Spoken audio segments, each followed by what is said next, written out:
Hey, good morning everybody. So you know I like vegetables. Obviously you're watching my channel for that reason. But I also really like hummingbirds. And I want to talk about an easy way to attract them to your backyard and your garden area. So I think it's safe to say I kind of have a slight healthy obsession with hummingbirds.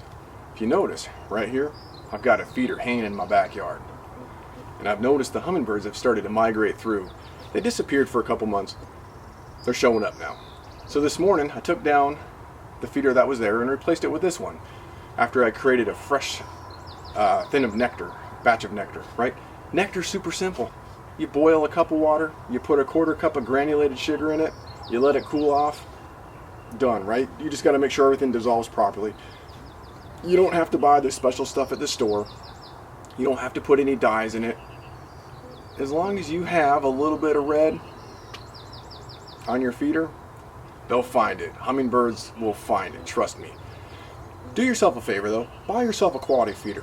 Don't buy those cheap plastic ones.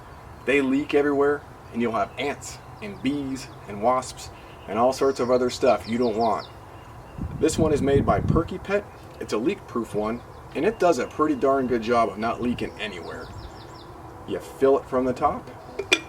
It has these deep feeding ports that only hummingbirds can feed from. When it sways in the wind, it doesn't lose liquid. And the company is really good about their warranty. I actually had one that was faulty and I sent it back, 0 questions asked, and I got a brand new one. This thing is super easy to take apart. I unscrewed it. I will push straight down through the hole to separate the top from the bottom housing. And it's important that you don't pry because there's actually a seal in here. And that's how that's leak proof. If you pry it, you're going to ruin that seal. You clean it because you don't want your hummingbirds getting sick with just soap and water. Let it dry, put it back together, put some nectar, hang it up, and if you're in an area where hummingbirds run through, they're going to find it. I spend a lot of time outside watching hummingbirds. They're amazing creatures. You'll hear them before you see them. They're super curious. They'll come up and check you out. I think they get to know you. I think individual ones actually become residents and they know who you are and they will come check you out and they get used to your presence.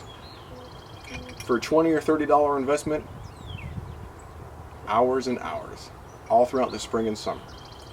So if you want to do something to enhance your garden, go ahead and do it. It'll bring pollinators. It's cheap, it's easy, and it allows you to connect to nature. If you have any questions, leave it in below. Don't forget to subscribe, and I'll see you around.